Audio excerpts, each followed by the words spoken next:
Имаш милениче? Па, ова ми е омилено. Ама би сакала да имам вистинско куќе. Да биде мало, а јас да го пораснам. Слушни ја тогаш приказнава, ке ти се допадне. Си бил еднаш еден селанец и си имал верно куќе. Куќето се викало Султан. Султан веќе бил стар и немал ниту еден зап. Не можел да јаде, речи си ништо. Еден ден селанецот и рекол на својата жена: утре ќе го избркам Султан од дома. Веќе не е од никаква корист. Немој, му рекла жена му. Толку години верно не служеше, нека остане со нас. Не, рекол селанецот. Султан веќе не ни треба. Од него не се плаши ниту еден крадец. Султан лежал во близина и го слушнал целиот разговор. Бил многу тажен. Не знаел што да направи за да остане во куќата на селанецот. Немал друг излез, вечерта отишол во шумата кај волкот. Слушај, роднино, му рекол волкот. Само биди храбар и јас ке ти помогнам во оваа неволја. И му го кажал својот план. Утредента, селанецот и неговата жена отишле во полето да работаат. Со себе го зеле и нивното детенце. Додека тие работеле во полето, детето лежело под сенка. Крај него стражарело куќето Султан. Одеднаш, од шумата, истрчал волкот и го грабнал детето. Го грабнал детето? Го грабнал, ама не вистински. Волкот и куќето сакале да го надитрат селанецот. Така, Султан се затрчал по волкот и го спасил детето. Планот на волкот се исполнил. А планот бил селанецот да се премисли, да не го избрка куќето и да поверува дека уште може да има корист од него. Кога Султан го вратил детето, селанецот му рекол: Султан, остануваш со нас. Ти си храбро и верно куќе. Жено, оди веднаш дома и направи најубаво јадење за нашиот Султан. Добро, домакине.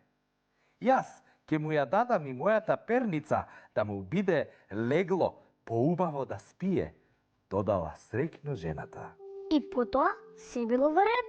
Од тој ден Султан живеел многу убав живот.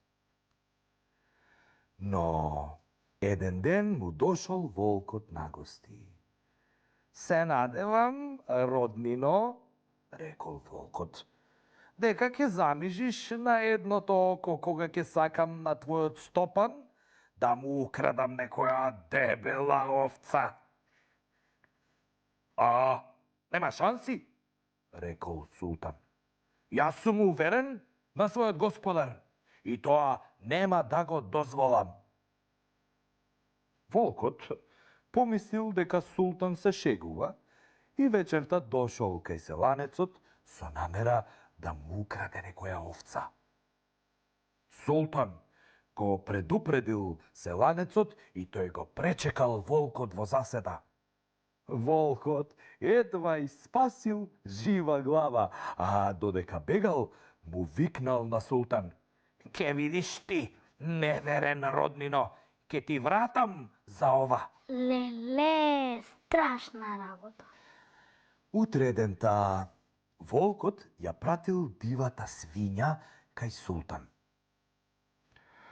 Волкот те вика во шумата да ги израмните сметките. рекла таа. Султан се подзамислил, па решил во шумата да оди со стариот мачор. Како бил тој мачор? Стар подкривнувал со едната нога и имал опашка што од болка секогаш била дигната нагоре. Леле. И тргнале во шумата? Да.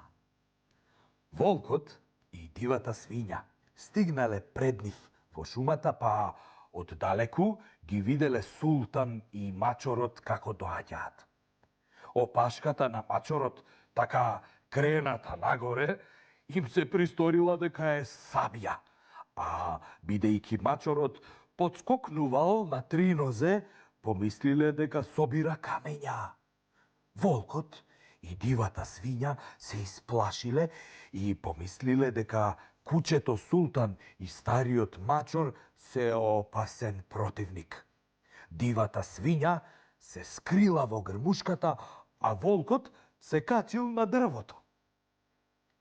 Султан и мачорот пристигнале на договореното место и се зачудиле што нема никого.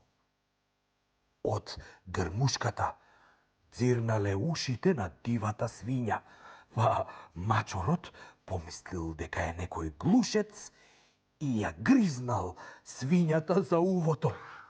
Дивата свиња побегнала викајки: "О, не сум јас виновна, ене го виновникот качен на дрво." Султан и мачорот погледнале нагоре и го забележале волкот. Засрамен што излегол страшливец, волкот веднаш го прифатил мирот што го понудил мудриот Султан и никогаш повеќе не се појавил во селото. Интересна приказна. Итрото куче го победило силниот волк. Така е. Не е се во мускулите. Треба да се има нешто и